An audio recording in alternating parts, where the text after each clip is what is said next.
Sobat Kairos yang dikasihi Tuhan Yesus Kristus, renungan firman Tuhan bagi kita saat ini tertulis dalam Efesus 1 ayat 9 hingga ayat 10. Efesus 1 ayat 9 hingga ayat 10 begini firman Tuhan.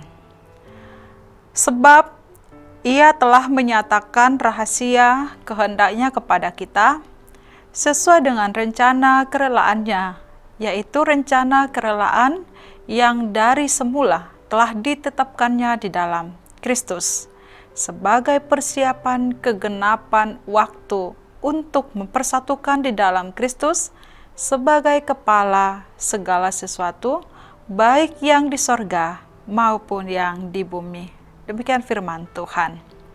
Sobat Kairos yang dikasihi Yesus Kristus, manusia tidak akan pernah dapat memahami dan mengetahui rahasia dan rencana Allah tanpa pewahyuan Injil sebagai sumber dan dasar informasi.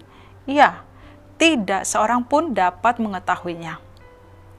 Sesungguhnya Allah sendiri sudah punya rencana bagi setiap orang sebelum kita ada, bahkan sebelum dunia ini ada. Kita adalah milik Allah. Rencana dan segala tindakan Allah berpusat pada Kristus yang diberitakan melalui firman-Nya. Meskipun dulu semuanya tersembunyi dan rahasia, namun oleh kasih karunia Allah, rahasia itu diungkapkan dalam Kristus Yesus. Kita dipulihkan dari semua perbuatan dosa dunia ini dan diperdamaikan serta dipersatukan dengan Allah. Sungguh, rencananya adalah memberi keselamatan bagi kita. Tidak ada kuasa manapun di bumi, di bawah langit, dan di atas langit yang dapat memberi keselamatan kepada kita. Hanya di dalam dan melalui Kristus Yesus. Meski cara kerja Allah begitu tersembunyi atau misterius dalam kehidupan kita, kadang-kadang kita harus mengalami sukacita. Kadang-kadang pun kita harus mengalami pergumulan, penderitaan, masalah, dan sebagainya. Namun jika kita turut serta dan percaya atas penggenapan keselamatan dalam Kristus Yesus, maka kita pun mendapat keselamatan itu, mampu bertahan menghadapi apapun keadaan hidup ini. Segala sesuatu yang terjadi dalam hidup kita, kita telah mempercayainya atas kehendak Allah. Tidak ada yang begitu lambat atau terlambat, dan tidak ada yang begitu cepat.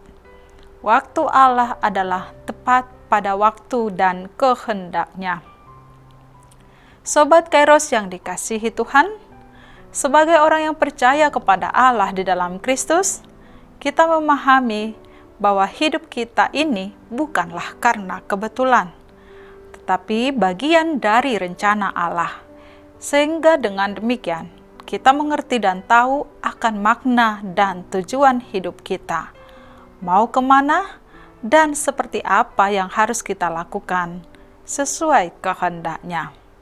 Karena itu Sobat Kairos, mari kita senantiasa mengisi hidup kita, hari-hari kita, dan segala aktivitas kita dengan berpusat kepada Kristus. Amin. Selamat beraktivitas Sobat Kairos. Tuhan Yesus memberkati kita.